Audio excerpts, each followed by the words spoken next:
The sky turned dark at noon. It was not clouds. It was not an eclipse. It was ships. Thousands of them. They covered the sun like a black blanket made of metal and death. Admiral stood on the observation deck of Earth's Defense Command. He was 53 years old. His hair was gray at the sides. His eyes were tired but sharp. He had served humanity for 30 years. He had seen many things, but he had never seen anything like this. "Sir," said Lieutenant Menu, his voice shaking, "we count over 6,000 vessels, the largest one. It is bigger than our moon's orbit station." Said nothing. He just watched. The ships hung in the sky like silent judges. They did not fire. They did not move. They just waited. Then came the message. Every screen on Earth lit up at the same time. Every phone, every computer, every billboard, a face appeared. It was not human. The creature had pale blue skin. Its eyes were large and golden. It wore armor that looked like liquid silver. When it spoke, its voice was cold and smooth. "People of Earth," the creature said, "I am High Commander of the Empire. Your world has been chosen. You will join our empire. You will serve us. You will give us your resources, your technology, and your loyalty. In return, we will let you live." The creature paused. Its golden eyes seemed to look at everyone at once. "You have one planetary rotation to decide. Bow to the Empire, or we will burn your world to ash. There will be no second chance. There will be no mercy. Choose wisely." The screens went black. For a long moment, no one on Earth spoke. Then everything exploded into chaos. News channels screamed. People ran through streets. Governments called emergency meetings. Fear spread like fire through dry grass. But in the Defense Command Center, Admiral remained still. "Get me the Council," he said quietly. "All of them now." Within 2 hours, the United Earth Council gathered in the great chamber beneath the Swiss Alps. Leaders from every nation sat in a circle. Their faces showed fear, anger, and confusion. Stood in the center, his hands behind his back. President of the Eastern Alliance spoke first. She was a small woman with steel in her eyes. "Admiral, what are our options? Can we fight them?" "Their technology is far beyond ours," said General from the back of the room. She was the head of Earth's ground forces. "Our weapons might as well be sticks and stones." "Then we surrender," said Minister, his voice desperate. "We cannot win. Why should billions die for pride?" The room erupted. Some shouted in agreement. Others screamed in anger, raised his hand, and slowly the noise died down. "May I speak?" he asked. The council fell silent. "Walk to the center screen." He pressed a button, and the image of the fleet appeared. 20 years ago," he began, "we detected the first signals from beyond our solar system. We knew then that we were not alone. We also knew that whoever was out there might not be friendly, so we prepared." He pressed another button. The screen changed. It showed something hidden, something secret, underground factories, orbital stations disguised as space junk, ships hidden in the asteroid belt, weapons that had never been revealed. Project Ember said, "For 2 decades the best scientists and engineers on Earth worked in secret. We built a fleet, not as big as theirs, but big enough to fight." The council stared in shock. "You kept this from us," President whispered. "We kept it from everyone," replied, "because secrets can be sold, secrets can be stolen, but now the secret is ready. The question is, do we use it?" Minister stood up. "This is madness. Even with a hidden fleet, we cannot defeat 6,000 ships. We would be throwing away lives for nothing." "Perhaps," said, "or perhaps not." He looked around the room. "Let me tell you something about the Empire. I have studied their transmissions for years. They have conquered 57 worlds. Do you know how many of those worlds fought back?" Silence. "None," said. "Every world they visited surrendered. They gave the same speech, the same threat, and every time the people bowed. They have never faced real resistance. They do not know what a real war looks like." He stepped forward, his voice growing stronger. They see us as weak, as primitive, as easy prey. They expect us to kneel like everyone else, but we are not everyone else. We are human. We have been fighting each other for 10,000 years. We have survived ice ages, plagues, and world wars. We have crawled through mud and blood to build everything we have. And now, some empire from the stars thinks they can take it all with one speech. His eyes burned with cold fire. I say no. I say we show them what humanity really is. I say we make them regret ever coming to our sky. The room was silent for a long moment. Then General stood up. I stand with the Admiral. One by one, others rose. President, the leaders of Africa, Europe, and South America. Even some who had argued for surrender now stood. Only Minister remained seated, his face pale. This will mean war, he said weakly. This will mean death. Yes, agreed. But it will also mean freedom. Slavery or death, Minister. That is the choice they gave us. I choose to fight. What do you choose? Looked around the room. He saw the fire in their eyes. Slowly he stood. Then may the stars forgive us, he whispered. Turned to face the screen showing the enemy fleet. Send our response, he ordered. One word, broadcast it on every frequency. Make sure they hear it. Lieutenant Menu's fingers trembled over the controls. What word, sir?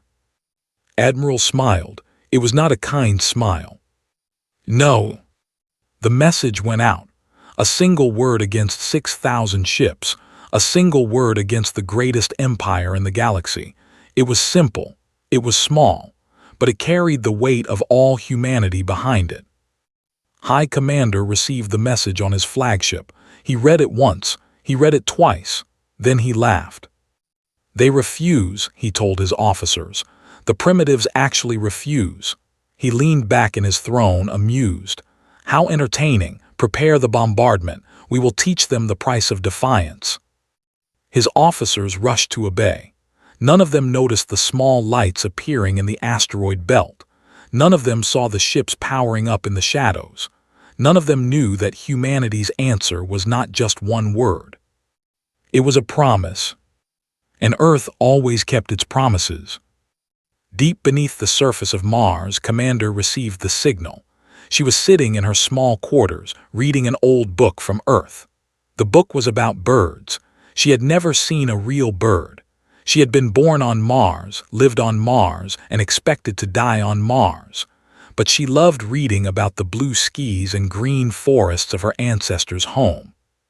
The signal came through her private channel, 3 short beeps, then 2 long ones, then 3 short again.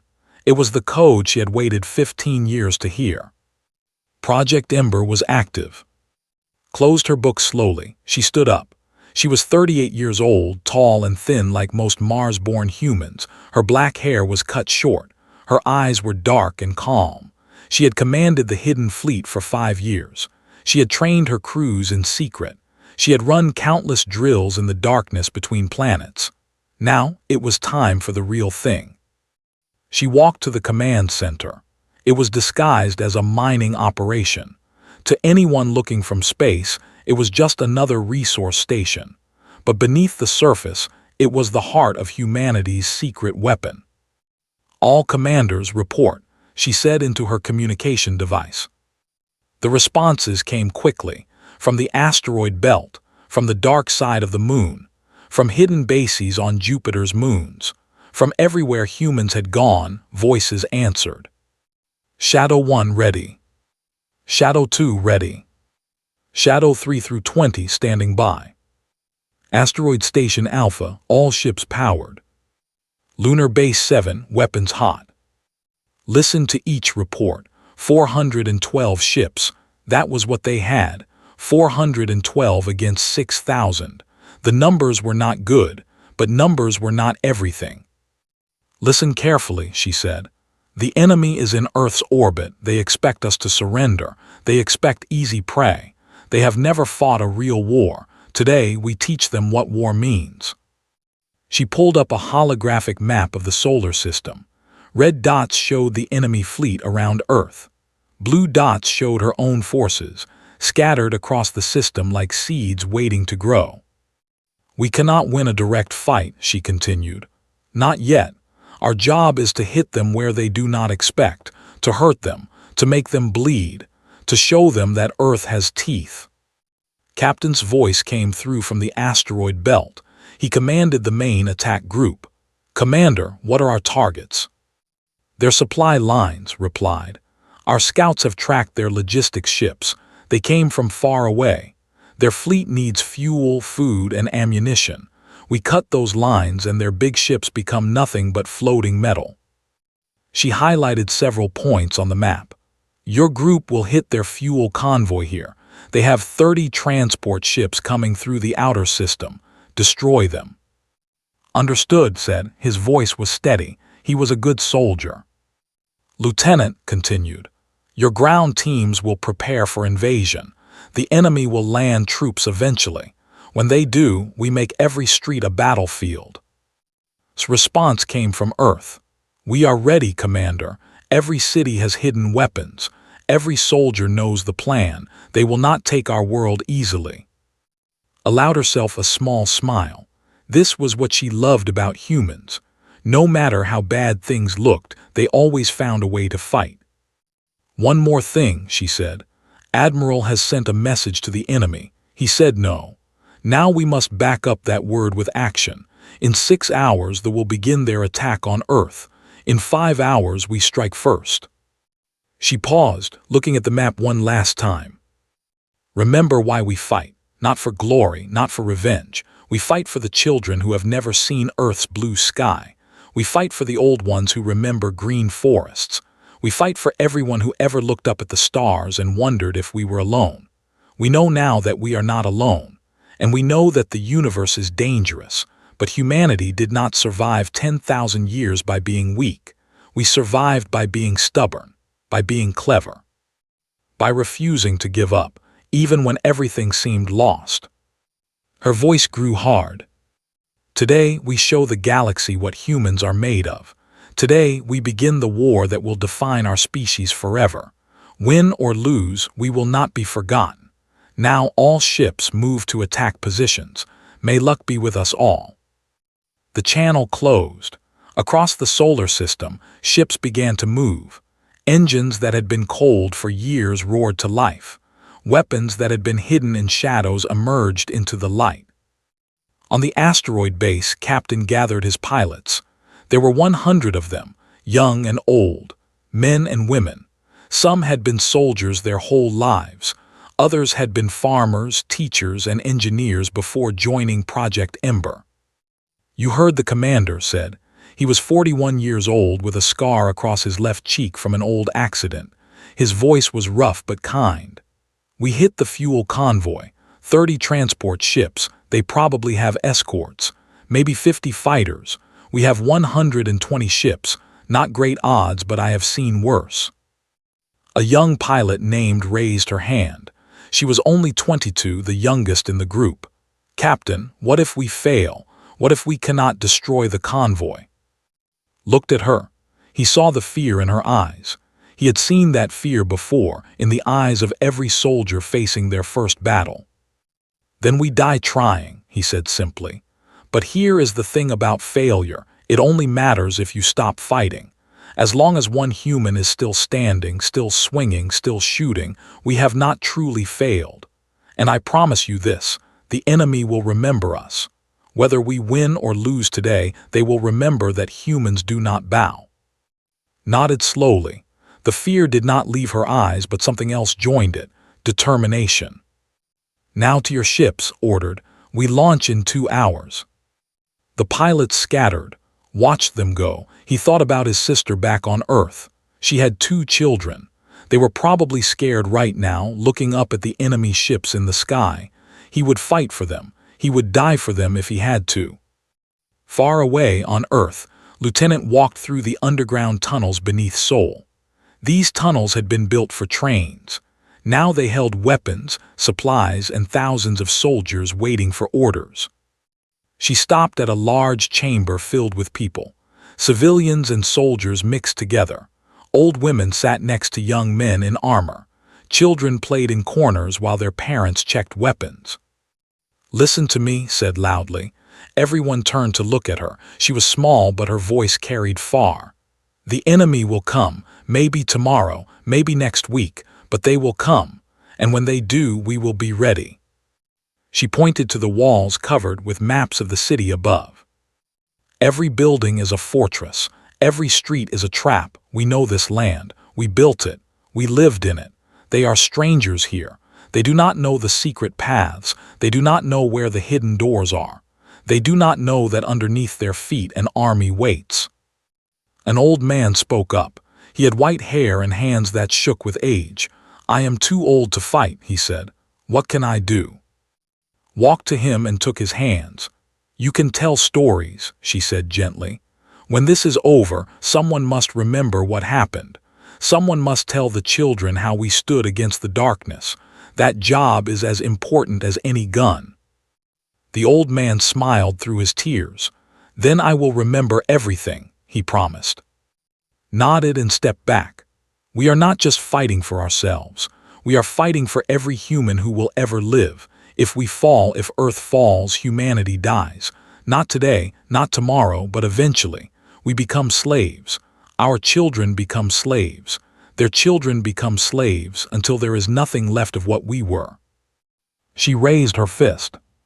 "I will not let that happen, will you?" The response was a roar. Hundreds of voices shouting together, old and young, weak and strong, all united by one simple idea: they would not bow. Above them, the enemy fleet prepared for bombardment. They did not know that beneath the surface, an army was waiting. They did not know that across the solar system, ships were moving into position. They did not know that humanity had been preparing for this moment for 20 years. They would learn soon enough. The storm was coming, and it was made of human fire. Captain sat in the cockpit of his fighter. The ship was called Silent Thunder. It was not a beautiful ship. It was not a comfortable ship. But it was fast and it was deadly, and right now, that was all that mattered. Through his window he could see the stars. Cold and distant, they watched as humanity prepared for its first real battle against an alien empire. Somewhere out there, 30 transport ships were coming. They carried fuel for the enemy fleet. Without that fuel, the invaders could not maintain their position over Earth. Without that fuel, they became weak. "All pilots check in," said through his communication system. One by one his pilots responded, 120 voices. Some were calm, some were nervous. One was singing quietly to himself, did not tell him to stop. Everyone dealt with fear differently. "Enemy convoy detected," said from her position as scout. 20 minutes until contact. I count 30 transport ships exactly as intelligence said. Escort force is larger than expected." "How much larger?" asked. A pause. 80 fighters, Captain, not 50. Closed his eyes for a moment. 80 against 120. Still possible, still not good. "It does not matter," he said. "We stick to the plan. Squadron 1 and 2 hit the transports. Squadron 3 keeps the fighters busy. Nobody tries to be a hero. We do our job and we get out. Understood?" "Understood," came the chorus of replies. Opened his eyes and gripped his controls. His hands were steady. His heart was not. But he had learned long ago that courage was not about having no fear. It was about acting despite the fear. "Remember your training," he said. "Trust your wingmen, and remember what we fight for. Now all ships engage engines. Let us introduce ourselves to the Empire." The human ships surged forward. They had been hiding in an asteroid field, their engines cold and silent. Now they burst into space like angry wasps from a disturbed nest. They detected them immediately. Alarm signals screamed across their convoy. The 80 escort fighters broke formation, turning to face the incoming attack. The first shots were fired. Bright blue energy beams from the weapons cut through space. Human ships responded with missiles and plasma rounds. The battle spread across thousands of kilometers in seconds. Flew straight into the chaos. His targeting system locked onto a fighter. He pressed the firing button. His weapon screamed. The enemy ship exploded in a ball of fire. "One down," he muttered.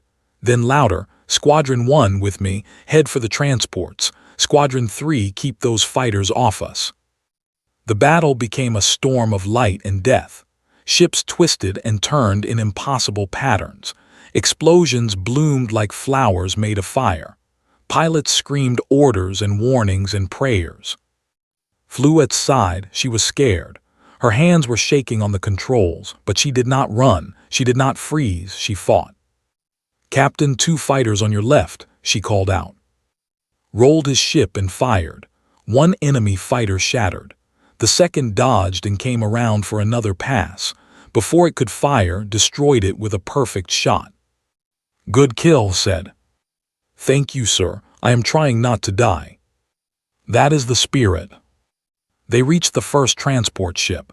It was huge compared to their fighters, like a whale surrounded by fish. Its hull was thick. Its shields glowed with protective energy. "Concentrate fire on its engines," ordered. "We do not need to destroy it completely, just cripple it." 20 human fighters focused their weapons on a single point. The transport's shields flickered again, then fell.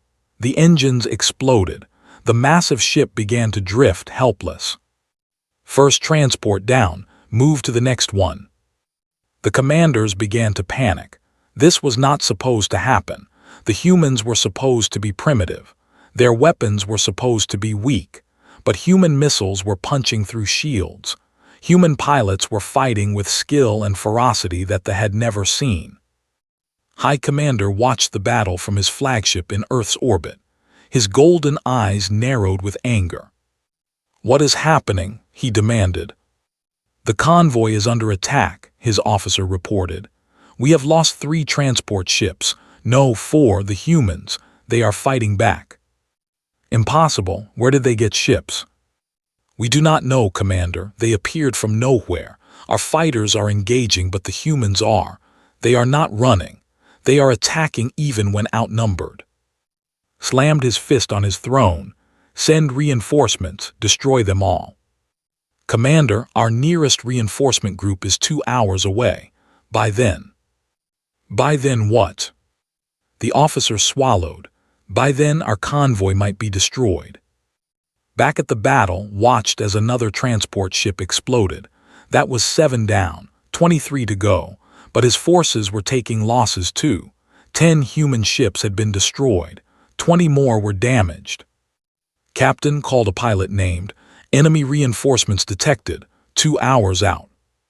"Then we have 2 hours to finish this," replied. "Everyone push harder, we can do this." But the fighters were fighting back fiercely now. They had recovered from their surprise and were organizing. Human ships began to fall faster. His voice came through, tight with pain. "Captain, I am hit. Left engine gone, controls damaged." Looked at his scanner. He saw her ship, spinning slowly, smoke pouring from its side. 3 fighters were closing in for the kill. Without thinking, he turned his ship and flew toward her. "Captain, what are you doing?" someone asked. "My job," he said. He intercepted the 3 fighters alone. His weapons blazed. The first fighter exploded. The second tried to dodge but was faster. It died in flames. The third fired at. The shot hit his wing. Alarm screamed. He ignored them and fired back. The third fighter became dust. "Can you move?" he asked. "Barely, Captain, you should not have done that. You are the commander." "Commanders protect their people. Now get to safety. That is an order." Limped her damaged ship toward the human lines, turned back to the battle. His ship was damaged now too, but he did not care. There was still fighting to do. The battle lasted another hour. It was brutal. It was bloody. When it was over, 24 of the 30 transport ships were destroyed or disabled, but 42 human pilots were dead.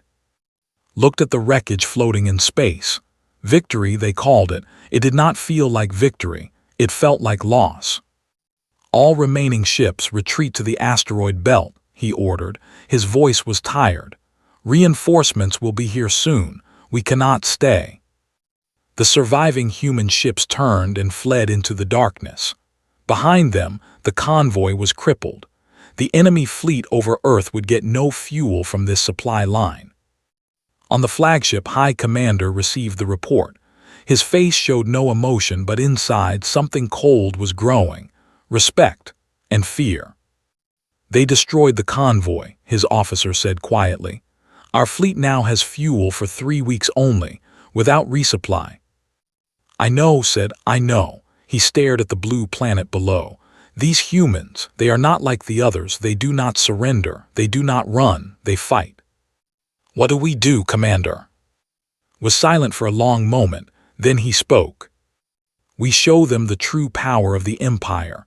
Begin the bombardment. Not all cities, just one. Show them what happens when they resist. Show them what their defiance has cost them." The officer nodded and left to give the orders. Remained alone, staring at Earth. For the first time in his long career, he wondered if he had made a mistake coming here. For the first time, he felt something he had never felt before: doubt. Far away, in the asteroid belt, Captain received a message from Commander. "Well done, Captain," she said. "You hurt them badly today." "We lost 42 pilots," replied. 42 families will receive news tonight that their loved ones are never coming home. And because of those 42, millions might live. That is the math of war. It is ugly, but it is true." Said nothing. "Rest your people," continued. "There will be more fighting soon. This was just the beginning." She was right. It was just the beginning, and the worst was yet to come. But for now, for this moment, humanity had won its first battle against the stars. And the galaxy had noticed. The first bomb fell on Tokyo at dawn. Lieutenant was in Seoul when she saw the news. A single blast from the flagship had erased an entire district. 1 million people, gone in a heartbeat. The images showed nothing but ash and fire where buildings had once stood. For a moment could not breathe. She had been to Tokyo once as a child. She remembered the lights, the crowds, the life. Now it was just smoke. Then the message came. High Commander's face appeared on every screen again. "This is what resistance brings you," he said. His voice was calm, almost bored. "1 city destroyed, 1 million dead, all because your leaders said no. Tomorrow it will be another city, then another, until you learn to kneel. This is not cruelty. This is education." The screen went black. Around the world, panic spread. Some leaders called for surrender. Some people fled to the countryside. But in the underground tunnels beneath Seoul, Lieutenant stood before her soldiers with fire in her eyes. "They want us to break," she said. "They think killing innocent people will make us weak. They are wrong. Every person they kill is another reason to fight. Every bomb they drop makes us angrier. They do not understand us. They do not know what humans are capable of when we are pushed." She pointed to the monitors showing troop movements. "Enemy landing ships are coming down. They are targeting major cities. They think they can occupy us. They think we will be easy. We are going to prove them wrong." The ground troops landed in 12 cities across Earth.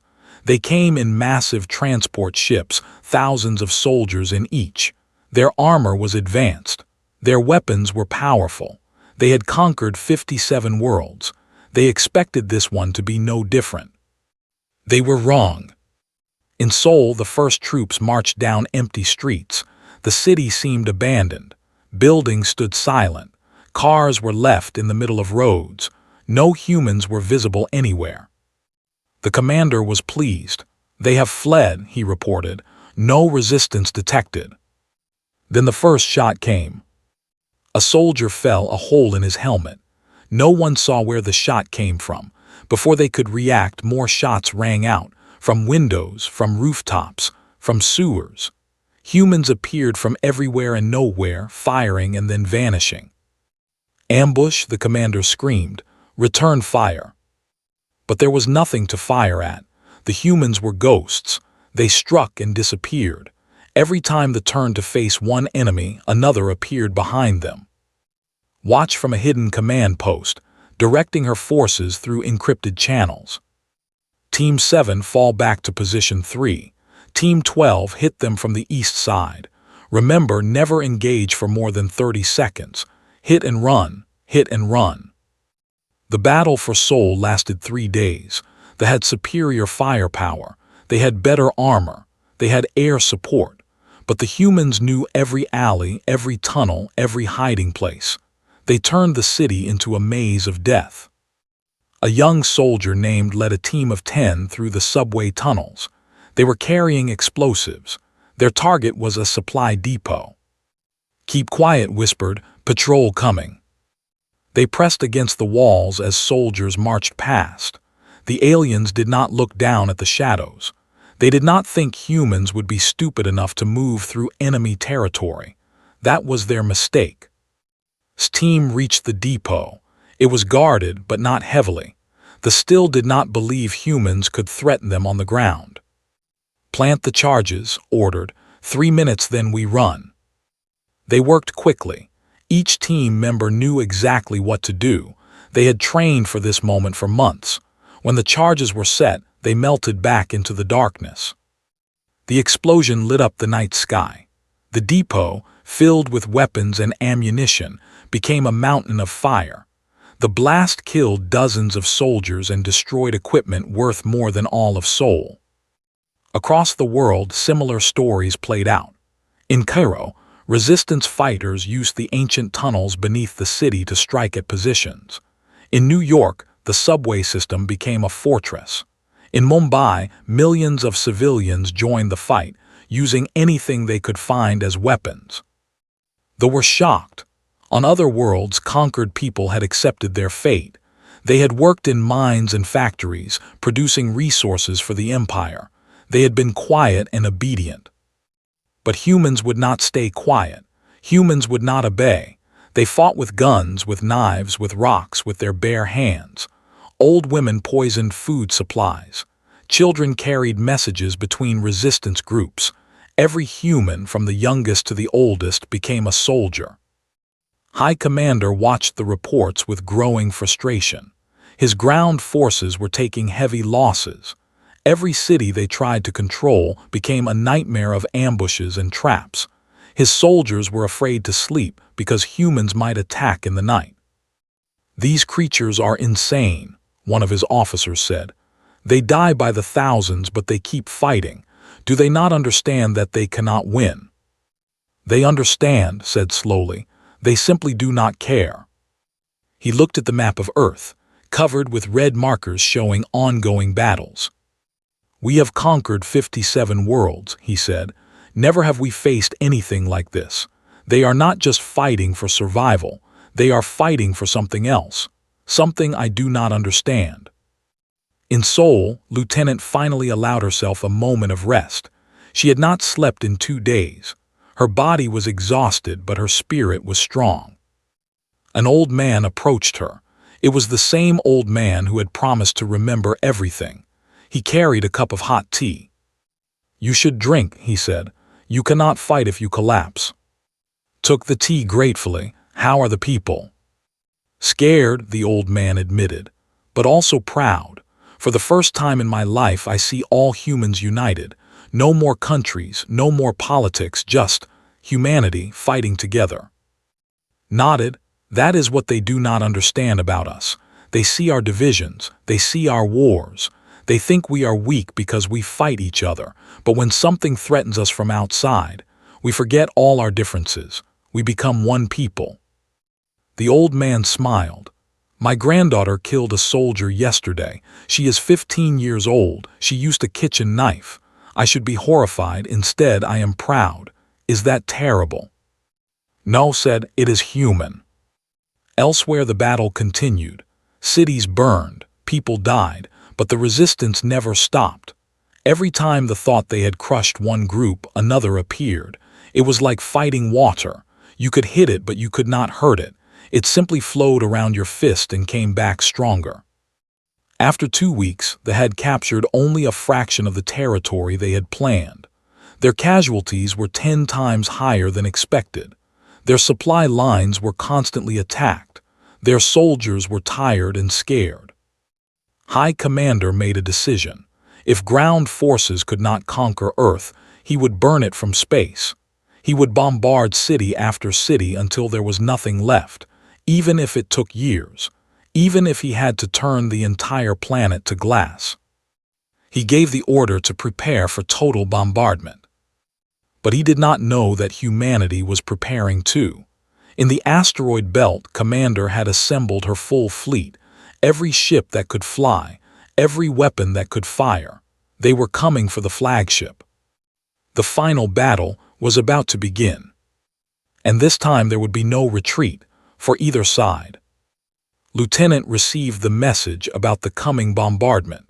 She gathered her people one last time. "They are going to try to burn us all," she said. "But our fleet is coming. If they can destroy the flagship, if they can break the enemy command, we might survive. All we have to do is hold on, just a little longer." A young woman spoke up.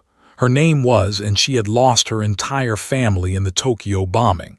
"And if they fail, if the fleet cannot stop them," looked at her with steady eyes, "then we die fighting. We die on our feet, not on our knees. And the universe will remember that Earth never surrendered. Never." The room was silent, then raised her weapon. "Then let them come," she said. "We are ready." Around her, hundreds of voices echoed the same words. They were tired. They were wounded. Many of them knew they would not survive. But they were not afraid, not anymore. They were human, and humans never gave up. Admiral stood on the bridge of the Resolute, humanity's largest warship. It had been hidden in the darkness of space for 15 years, waiting for this moment. Now it led a fleet of 300 vessels toward Earth. Around him, officers worked in focused silence. Everyone knew what was at stake. Win this battle and humanity might survive. Lose and Earth would burn. "Status report," said. "All ships in formation," Commander replied through the communication channel. She was leading the second battle group. "The enemy fleet has detected us. They are moving to intercept." "How many?" 4,000 combat ships. They left 2,000 to guard Earth. Nodded. The numbers were still bad, but they had one advantage they did not know about. For 20 years, while building Project Ember, human scientists had studied every piece of alien technology they could find, every crashed ship, every intercepted signal. They had learned things. They had built things. Things like the missiles. "All ships prepare weapons," ordered. "We fire on my command only. Nobody wastes a shot. These missiles are our only chance." The two fleets approached each other in the vast emptiness between Earth and Mars. Thousands of ships on each side.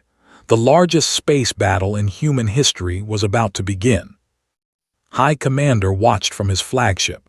He had moved to the front lines to personally oversee humanity's destruction. His golden eyes showed confidence. "They are brave," he admitted, "coming to face us directly, but bravery does not win wars. Superior firepower does." "Commander," his officer said, "shall we attack?" "Yes, destroy them all, leave nothing." The fleet opened fire. Thousands of energy beams cut through space. Human ships exploded. In the first minute alone, 23 human vessels were destroyed. But the human fleet did not break. They kept coming. Admiral gripped his chair as the Resolute shook from near misses. "Hold formation. Wait for my command. We need to get closer." "Sir, we are taking heavy losses," an officer reported. "I know, hold." The gap between the fleets narrowed. Human ships continued to fall. 50 destroyed, 70, 100 still waited. Commander's voice came through, strained with tension. "Admiral, if we wait any longer." "Just a little more," said. His eyes were fixed on his screen, watching the distance count down. "Just a little more." The enemy flagship came into range. "Now," said, "all ships fire missiles."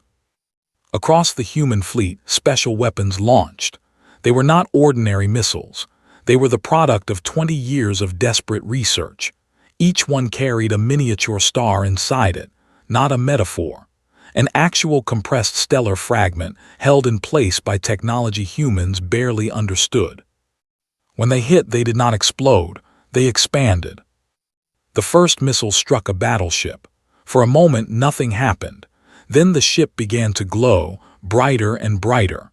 The compressed star inside the missile released its energy all at once.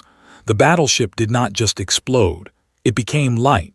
It vaporized everything within 2 kilometers. Across the formation, missiles found their targets. One by one, enemy ships became miniature suns and then nothing. The carefully organized fleet fell into chaos. High Commander stared in horror. What is that weapon? No one could answer him. They had never seen anything like it. In all their conquests, no species had ever developed something so destructive. They weaponized stars, his officer whispered.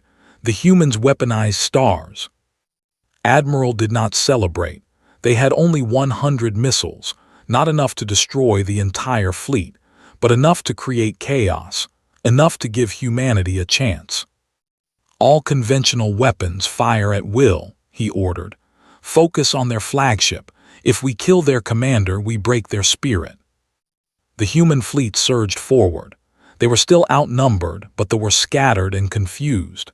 Human ships weaved through the chaos, firing at every target they could find. Captain led his surviving pilots into the heart of the enemy formation. He had lost so many friends in the past weeks. Dozens of others.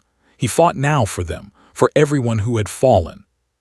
There, he said, spotting the enemy flagship. That big one, that is our target. His squadron followed him. 20 fighters against a ship the size of a city. Impossible odds, but impossible had become their specialty. They attacked the flagship's engines. The huge vessel's shields absorbed the first wave of attacks, and the second. But on the third wave, something cracked. The shields flickered. Hit them again, screamed. The fourth wave broke through.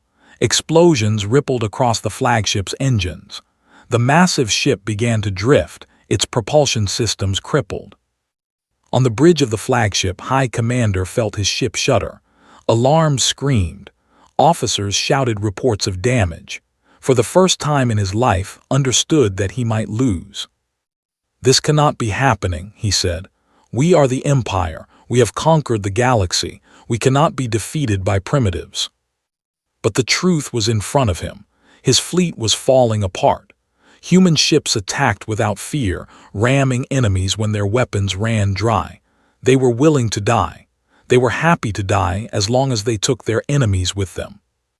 Admiral watched the battle turn. The fleet was breaking. Some ships were already retreating, fleeing toward the edge of the solar system. Commander, he said, lead your group to Earth, free our planet. I will finish things here. Admiral, that is an order, go. His fleet broke away and headed for Earth. The 2,000 ships guarding the planet saw them coming, but they also saw their main fleet falling apart. They saw their flagship drifting helplessly. They saw humans fighting like demons from their nightmares. Some ships fled, others surrendered. Only a few hundred fought, and they were quickly overwhelmed. On Earth, Lieutenant watched the sky light up with explosions. At first, she feared the bombardment had begun. Then she saw the enemy ships falling. She saw human ships flying overhead. They did it, she whispered. They actually did it. Around her, soldiers began to cheer. After weeks of fighting, of dying, of watching their cities burn, they had won. Humanity had won. In space, Admiral brought his ship alongside the crippled flagship. High Commander appeared on his screen, his blue face pale with shock. You have defeated us, said. How? We had everything, numbers, technology, experience. How did you win? Looked at him for a long moment. Because you gave us no choice, he finally said. You came to our home, you killed our people, you demanded we bow. Did you think we would simply accept that? Did you think we would kneel? Said nothing. Let me tell you something about humans, continued. We are not the strongest species. We are not the oldest, but we have one thing that you do not. We never give up. You can beat us. You can burn our cities. You can kill millions of us. But as long as one human remains standing, we will keep fighting. That is what you did not understand. That is why you lost. Lowered his head. What will you do now? Destroy us, take your revenge. Considered the question. Part of him wanted revenge. Part of him wanted to burn the just as they had burned Tokyo, but that was not who humanity should be. We will send you home, he said, with a message. Tell your empire what happened here. Tell them that Earth is not a world to be conquered. Tell them that humanity will defend itself. And tell them this, any empire that threatens our home will face the same fate. We did not want war, but we will finish any war that others start. He paused, then added, one more thing. We have tracked your location. We have missiles left. If your empire ever returns to our space with hostile intent, we will not just defend Earth. We will bring the war to you. Are we understood? Nodded slowly. In his golden eyes there was something new, not hatred, not anger, respect. We understand, he said. We will not return. Admiral closed the channel and looked out at the stars. The battle was over. Humanity had survived. But he knew this was just the beginning. The galaxy now knew about Earth. Other empires would learn what had happened here. Some might come in peace. Others might come looking for revenge or conquest. But whatever came, humanity would be ready. They had proven themselves today. They had shown the universe what they were made of. His final broadcast went out to every human everywhere. On Earth, on Mars, on the ships floating in space, everyone heard his voice. People of Earth, he said, today we won our first war against the stars. We lost many. We suffered greatly, but we are still here. We are still free. And we will remain free no matter what comes. He smiled, tired but proud. The galaxy thought we were weak because we were young. They thought we were easy because we were divided. They were wrong. Today we showed them the truth. Humanity is not prey. Humanity is not a slave. Humanity is a fire that cannot be put out. Remember this day. Remember those who died for it. And remember this. The stars no longer belong only to empires and conquerors. The stars belong to us now too. We came from Earth. We will never forget that. But we are no longer just people of one world. We are people of the universe. And the universe will never make us bow. The broadcast ended. Across the solar system, humans celebrated. They cried. They remembered. They looked up at the sky with new eyes. The war was over, but humanity's story was just beginning. And what a story it would be.